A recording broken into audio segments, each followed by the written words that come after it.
ಎಲೆಕ್ಷನ್ಗಿನ್ನು 2 ವರ್ಷ ಇದೆ. ಆಗಲೇ ಬಿಜೆಪಿ ಜೆಡಿಎಸ್ ಮೈತ್ರಿ ಮಧ್ಯದಲ್ಲಿ ಇಷ್ಟೊಂದು ಒಡಕಿನ ಮಾತುಗಳು.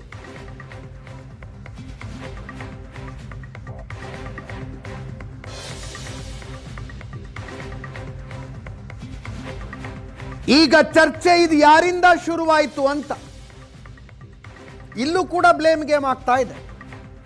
ವಿಜಯೇಂದ್ರ ಅವರು ಸ್ವಂತ ಬಲದ ಮೇಲೆ 130 140 ಗೆಲ್ಲುತ್ತೆ ಬಿಜೆಪಿ ಅಂತ ಹೇಳಿದ್ರು. ಮತ್ತು ಮೈತ್ರಿಯಲ್ಲಿ ನಾವಿದ್ದೇನು ಪ್ರಯೋಜನ? ನಿಖಿಲ್ ಕುಮಾರಸ್ವಾಮಿ ಅವರು ಪ್ರಶ್ನಿಸುವ ರೀತಿ. ಮುಂದಿನ ಮುಖ್ಯಮಂತ್ರಿ ಕುಮಾರಸ್ವಾಮಿ ಅಂತ ಹೇಳ್ತಾ ಇದ್ದಾರೆ. ಇದನ್ನ ಇವರೇ ಹೆಂಗೆ ನಿರ್ಧಾರ ಮಾಡ್ತಾರೆ ಅಂತ ಬಿಜೆಪಿ ಅವರ ಪ್ರಶ್ನೆ. ಪ್ರಶಾಂತ್ ನಾಥು ನಮ್ಮ ಜೊತೆಗಿದ್ದಾರೆ. ಪ್ರಶಾಂತ್, ಅವರವರ ಮತದಾರರನ್ನ ಹಿಡಿದಿಟ್ಕೊಳ್ಳೋದಕ್ಕೆ ಏನೇನು ಬೇಕು ಅವರವ್ರು ಮಾತಾಡ್ತಿದ್ದಾರೆ. ಇದನ್ನು ವಿನಾಕಾರಣ ಸೀರಿಯಸ್ ಆಗಿ ತಗೊಳ್ತಿದ್ದಾರೆ ಅಂತ ಜೆ ಡಿ ಎಸ್ನವ್ರು ಮಾತಾಡಿದ್ದೇನೆ, ಬಿ ಜೆ ಪಿಯವರು ಮಾತಾಡಿದ್ದೇನೆ, ಜೆ ಡಿ ಎಸ್ನವರು. ಅದಿತ್ತು ಒಂದು B J P J D S ಎರಡೂ ಇಲ್ಲಿನ ರಾಜ್ಯದ ನಾಯಕರ ಸ್ಟ್ರಾಟಜಿ ಅಂತಿರೋ ಆ ರೀತಿಯಾಗಿರ್ತಕ್ಕಂಥ ಪೊಲಿಟಿಕಲಿ ಅನ್ನೆಸೆಸರಿ ಆಗಿರ್ತಕ್ಕಂಥ ಒಂದು ವಿವಾದ ಬಿ ಜೆ ಪಿ ಮತ್ತು ಜೆ ಡಿ ಎಸ್ ಮಧ್ಯೆ ಏರ್ಪಡ್ತಾ ಇದೆ.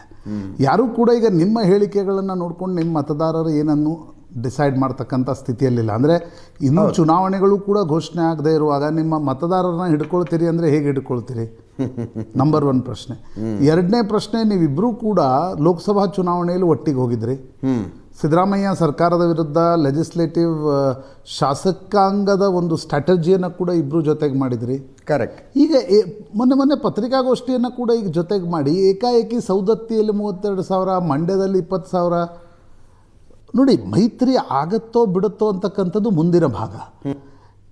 ಇಡೀ ಕೇಂದ್ರದ ಬಿ ಜೆ ಪಿ ನಾಯಕತ್ವ ಇರ್ಬೋದು ಅಥವಾ ಜೆ ಡಿ ಎಸ್ ಯಾವ ರೀತಿ ರಾಜ್ಯದ ರಾಜಕಾರಣವನ್ನು ನೋಡ್ತಾ ಇದೆ, ನನಗನ್ಸುತ್ತೆ 2-3 ರೀತಿಯ ವಿಕಲ್ಪಗಳು. ಒಂದು, ಡಿ ಕೆ ಶಿವಕುಮಾರ್ ಮುಖ್ಯಮಂತ್ರಿ ಆದರೆ ಆಗ ಜೆ ಡಿ ಎಸ್ ಇವತ್ತ್ಯಾವ ಸ್ಥಿತಿಯಲ್ಲಿದೆ ಅದೇ ಸ್ಥಿತಿಯಲ್ಲಿ ಇರುತ್ತಾ ಅಂತಕ್ಕಂಥದ್ರ ಬಗ್ಗೆ ಪ್ರಶ್ನೆಗಳಿವೆ. ಹೌದು, ಕರೆಕ್ಟ್. ನಂಬರ್ 1. ಒಂದು ವೇಳೆ ಡಿ ಕೆ ಶಿವಕುಮಾರ್ ಮುಖ್ಯಮಂತ್ರಿ ಆದರೆ ಒ ಬಿ ಸಿ ಮತಗಳು ಕಾಂಗ್ರೆಸ್ನಿಂದ ಚಲ್ಲಾಪಿಲ್ಲಿ ಆಗ್ತಕ್ಕಂಥ ಸಾಧ್ಯತೆಗಳಿವೆ. ಆ ಪರಿಸ್ಥಿತಿಯಲ್ಲಿ ಅವು ಸಾರಾಸಗಟಾಗಿ ಬಿ ಜೆ ಪಿ ಕಡೆ ಬರ್ತಾವ ಅಥವಾ ಜಾರಕಿಹೊಳಿ ರೂಪದಲ್ಲಿ ಯಾವುದೋ ಒಂದು ಹೊಸ ಪಕ್ಷ ಸ್ಥಾಪನೆ ಆಗುತ್ತಾ, ವಿ ಡೋಂಟ್ ನೋ. ಕರೆಕ್ಟ್. ಏನಾಗುತ್ತೆ ಅಂತಕ್ಕಂಥದ್ರ ಬಗ್ಗೆ ಸ್ಪಷ್ಟತೆ ಇಲ್ಲ. ಒಂದು ವೇಳೆ ಡಿ ಕೆ ಶಿವಕುಮಾರ್ ಮುಖ್ಯಮಂತ್ರಿ ಆಗದೇ ಹೋದರೆ ಜೆ ಡಿ ಎಸ್ ಇವತ್ತೇನು 19 ಇದೆ, ಮಿನಿಮಮ್ ಅದರ ಡಬಲ್ ಬಂದರೂ ಆಶ್ಚರ್ಯ ಇಲ್ಲ. Okay, S. ಒಕ್ಕಲಿಗ ಮತಗಳು ಈ ಕಡೆ ಮೈಗ್ರೇಟ್ ಆಗ್ತವೆ. ಏನು ಕಡಿಮೆ ಆಗಿದ್ವು ಜಾಸ್ತಿ ಆಗಬಹುದು ಅಂತಕ್ಕಂಥದ್ದು. ಮೂರನೇ ಪ್ರಶ್ನೆ ಇರ್ತಕ್ಕಂಥದ್ದು, ಸಿದ್ದರಾಮಯ್ಯನವರು ಒಂದು ವೇಳೆ ಡಿ ಕೆ ಶಿವಕುಮಾರ್ ಮುಖ್ಯಮಂತ್ರಿ ಆದರೆ ಅಥವಾ ಆದರೆ ಸಿದ್ದರಾಮಯ್ಯನವರು ಏನು ಡ್ಯಾಮೇಜ್ ಮಾಡ್ತಾರೆ, ಆಗದೇ ಹೋದರೆ ಡಿ ಕೆ ಶಿವಕುಮಾರ್ ಕಾಂಗ್ರೆಸ್ಗೆ ಏನು ಡ್ಯಾಮೇಜ್ ಮಾಡ್ತಾರೆ. ಎಸ್. ಇದನ್ನು ಗಣನೆಗೆ ತೆಗೆದುಕೊಂಡು ಮುಂದಿನ ರಾಜಕೀಯ ಸ್ಟ್ರಾಟಜಿ ಇರುತ್ತೆ. ಜಿಲ್ಲಾ ಪಂಚಾಯತ್, ತಾಲೂಕ್ ಪಂಚಾಯತ್ ಚುನಾವಣೆಗೋಸ್ಕರ ಮತದಾರರ ಹಿಡಿದಿಟ್ಟುಕೊಳ್ಳುವುದಕ್ಕೋಸ್ಕರ ಈ ರೀತಿಯ ಹೇಳಿಕೆಗಳು ಬರ್ತಾ ಇದ್ದರೆ ಅದಕ್ಕೆ ಯಾವುದೇ ಅರ್ಥವೂ ಇಲ್ಲ. ಯಾಕಂದರೆ ಈಗ ಮಂಡ್ಯದಲ್ಲಿ ಬಿ ಜೆ ಪಿಯ ಮತದಾರ ಬಿ ಜೆ ಪಿ ಜೊತೆಗೆ ಇರ್ತಾನೆ ಅಂತಂದರೆ ಆತ ಕಾಂಗ್ರೆಸ್ ಮತ್ತು ಜೆ ಡಿ ಎಸ್ ಜೊತೆ ಬೇಡ ಅನ್ನುವ ಕಾರಣಕ್ಕೋಸ್ಕರ ಬಿ ಜೆ ಪಿ ಜೊತೆ ಇರ್ತಾನೆ. ಕರೆಕ್ಟ್. ಹೌದು. ಜೆ ಡಿ ಎಸ್ ಜೊತೆ ಕಷ್ಟ ಕಾಲದಲ್ಲೂ 23-24ರಲ್ಲಿ ಯಾವ ಮತದಾರ ನಿಂತಿದ್ದಾನೆ ಆತ ಇಲ್ಲ ನಾವು ಕಾಂಗ್ರೆಸ್ಸಿಗೆ ಶಿಫ್ಟ್ ಆಗೋಲ್ಲ ಅನ್ನುವ ಕಾರಣಕ್ಕೋಸ್ಕರ ಇರ್ತಾನೆ.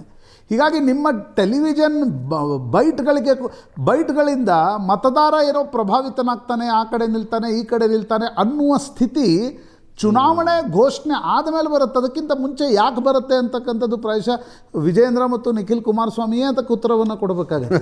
ರೈಟ್. ಹೌದು. ನನಗನ್ಸುತ್ತೆ ಅಜಿತ್, ಕೇಂದ್ರದಲ್ಲಿ ನೀವು ಒಟ್ಟಿಗಿದ್ದೀರಿ, ಲೋಕಸಭಾ ಚುನಾವಣೆಯಲ್ಲಿ ನೀವು ಒಟ್ಟಿಗಿದ್ದೀರಿ, 28ಕ್ಕೆ ಇರ್ತಿರೋ ಇಲ್ವೋ ಅಂತಕ್ಕಂಥದ್ದು ಯುವರ್ ಪಾರ್ಟೀಸ್ ಕಾಲ್ ಅದು.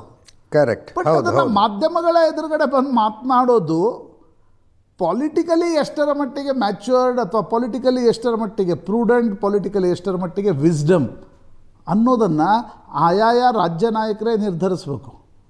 ಯಾಕಂದರೆ ಇನ್ನೂವರೆಗೂ ಕೂಡ ಯಾವ್ಯಾವ ನಾಯಕರು ಮಾತಾಡ್ತಾ ಇದ್ದಾರೆ, ಟೆಲಿವಿಷನ್ ಕ್ಯಾಮ್ರಾಗಳಿಗೆ ಬಂದು ಮಾತಾಡ್ತಾ ಇದ್ದಾರೆ, ಏನೂ ಕೂಡ ಡಿಸೈಡ್ ಆಗಿಲ್ಲ.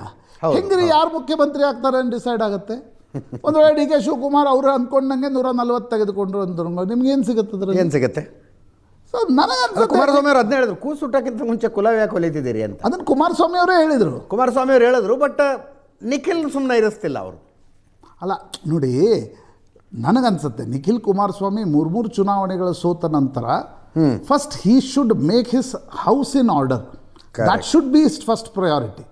ಯಾರು ಮುಖ್ಯಮಂತ್ರಿ ಆಗ್ತಾರೆ ಅನ್ನುವ ಚರ್ಚೆಯಲ್ಲಿ ನಿಖಿಲ್ ಕುಮಾರಸ್ವಾಮಿ ಬರ್ತಕ್ಕಂಥದ್ದು ಒಂದು ಚುನಾವಣೆಯನ್ನು ಗೆಲ್ಲದೇ ಇದ್ದಾಗ ಅದಕ್ಕೇನು ಅರ್ಥವೇ ಇಲ್ಲ ನನ್ನ ಅನಿಸೋ ಪ್ರಕಾರ. ಕುಮಾರಸ್ವಾಮಿ ಅದನ್ನು ಮಾತಾಡಿದರೆ ಒಂದಿಷ್ಟು ಅರ್ಥ ಇದೆ. ನಿಖಿಲ್ ಕುಮಾರಸ್ವಾಮಿ ಮೂರು ಚುನಾವಣೆಗಳನ್ನು ಸೋತರು, ಇನ್ನೂ ಶಾಸಕರಾಗಿ ಆಯ್ಕೆ ಆಗಿಲ್ಲ. ಅವರು ಪಕ್ಷವನ್ನು ಕಟ್ಟಬೇಕು. ಡಿ ಕೆ ಶಿವಕುಮಾರ್ ಆಗ್ತಾರೋ ಇಲ್ವೋ ಅನ್ನೋದು ಅವರ ಪಕ್ಷದ ಮೇಲೆ ನೇರವಾಗಿರ್ತಕ್ಕಂಥ ಪರಿಣಾಮವನ್ನು ಬೀರುತ್ತೆ. ಆ ಪರಿಸ್ಥಿತಿಯಲ್ಲಿ ನನಗನ್ಸುತ್ತೆ ಟೆಲಿವಿಷನ್ ರನ್ನಿಂಗ್ ಕಾಮೆಂಟ್ರಿಯಲ್ಲಿ ನಿಖಿಲ್ ಕುಮಾರಸ್ವಾಮಿ ಭಾಗವಹಿಸಬೇಕಾ ಪ್ರಶ್ನಾರ್ಥಕ ನನಗನ್ಸುವ ಮಟ್ಟಿಗೆ. Vijayendra has to prove his mettle in 2028. Correct. ಅವರು ಫೈಟ್ ಇರೋದು ಕಾಂಗ್ರೆಸ್ ಜೊತೆಗೆ. ಈಗ JDS ಜೊತೆ ನನಗಂದರೆ ಪಾಲಿಟಿಕಲಿ ಕೆಲವೊಂದು ಸಲ ಕೆಲವು ವಿಷಯಗಳು ಈಗ ನೋಡಿ, ಡಿ ಕೆ ಶಿವಕುಮಾರ್ ಏನಾದರೂ ಮಾತಾಡ್ತಾರೆ, ಸಿದ್ದರಾಮಯ್ಯ ಏನಾದರೂ ಮಾತಾಡ್ತಾರೆ, ನಿಮ್ಗೆ ಕಾಂಪ್ರಿಹೆಂಡ್ ಆಗುತ್ತೆ ಅವ್ರು ಯಾಕೆ ಮಾತಾಡ್ತಿದ್ದಾರೆ ಹಾಗೆ ಅಂತ. ಡಿ ಕೆ ಸುರೇಶ್ ಏನಾದರೂ ಮಾತಾಡ್ತಾ ಇದ್ದಾರೆ, you can comprehend it. Rajanna ಯಾಕೆ ಮಾತಾಡ್ತಿದ್ದಾರೆ, ನಿಮ್ಗೆ ಅರ್ಥ ಆಗುತ್ತೆ ಯಾಕೆ ಮಾತಾಡ್ತಿದ್ದಾರೆ ಅಂತ.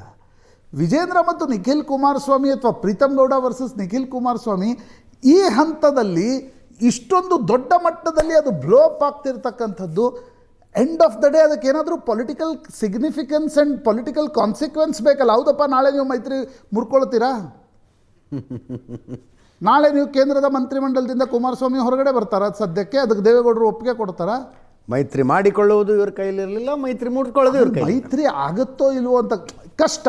ಹೌದು, ನಾನು ನಿಮ್ಗೆ ಅನೇಕ ಸಲ ನೀವು ಮಾತನಾಡುವಾಗ ಹೇಳಿದಿರಿ ಮೈತ್ರಿ ತುಂಬ ಕಷ್ಟ. ಸ್ಥಳೀಯ ಸಂಸ್ಥೆ ಚುನಾವಣೆಯಲ್ಲಂತೂ ಬಹಳ ಕಷ್ಟ. 28ರ ಶಾಸಕ ಈ ವಿಧಾನಸಭೆಯಲ್ಲೂ ಕೂಡ ಬಹಳ ಕಷ್ಟ.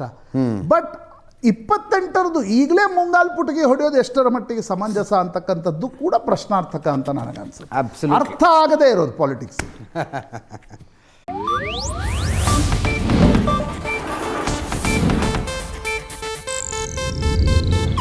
ಇದು ಏಷ್ಯಾನೆಟ್ ನ್ಯೂಸ್ ನೆಟ್ವರ್ಕ್ ಪ್ರಸ್ತುತಿ.